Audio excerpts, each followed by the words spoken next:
ओम शांति। आज साकार महावाक्य 28/7/2026।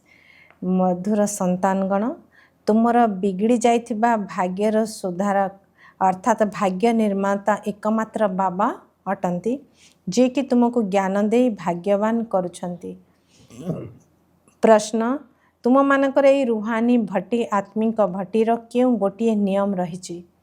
उत्तर, रूहानी भट्टी अर्थात जोगर यात्रार बसी केबे भी एणु तेणु विचार कर नहीं। एकमात्र बाबा को मन पकाइबा को हब। जदि बुद्धि इयाड़े सियाड़े घुरुची तेबे ढोलाइबे, हाई मारिबे। यह द्वारा वायुमंडल खराब होता है, निजर ही क्षति करिथांती। अच्छा, धारणा पाई मुख्य सारांश। 1 नंबर, सत्ययुग उच्च पद पाइबा पाई माता पिता को पूरा पूरा अनुसरण करने को हेब। अच्छा, धारणा पाई मुख्य सारांश। 1 नंबर, सत्ययुग उच्च पद पाइबा पाई माता पिता को पूरा पूरा अनुसरण करने को हेब। सेमानक भली पुरुषार्थ करने को हेब। सेवारे तत्पर रहिबा को हेब। एकाग्र चित्त होई पाठ पढ़िबा को हेब। 2 नंबर, जुगर ठीक ठीक चाट रखिबा को हेब।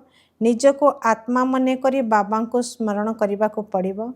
देह अथवा देहधारी मान को मने पकाइबार नाही।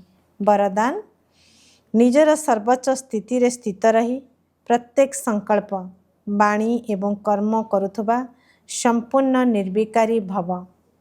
संपूर्ण निर्विकार अर्थ है अल्प मात्रा रे मध्य कौनसी विकार प्रति आकर्षण जाऊ नथिबो। केबे भी सेमानकर बसीभूत हो नथिबे। सर्वोच्च स्थिति रे रहउथबा आत्मा माने कौनसी साधारण संकल्प मध्य करिपारिबे नाही।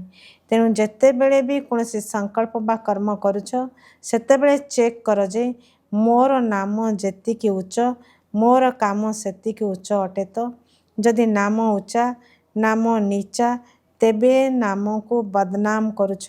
सेतिपाई लक्ष्य मुताबिक लक्षण को धारण कर, तेबे कह संपूर्ण निर्विकारी अर्थात फुलिएस्ट आत्मा। स्लोगान, कर्म करने समय जदि करी कराइला बालांक स्मृति रे रहिब तेबे स्व पुरुषार्थ एवं जुगर संतुलन ठीक रहिब। अव्यक्त इशारा, ज्वाला स्वरूप स्थिति रे रही शक्तिशाली जुगर अनुभव कर।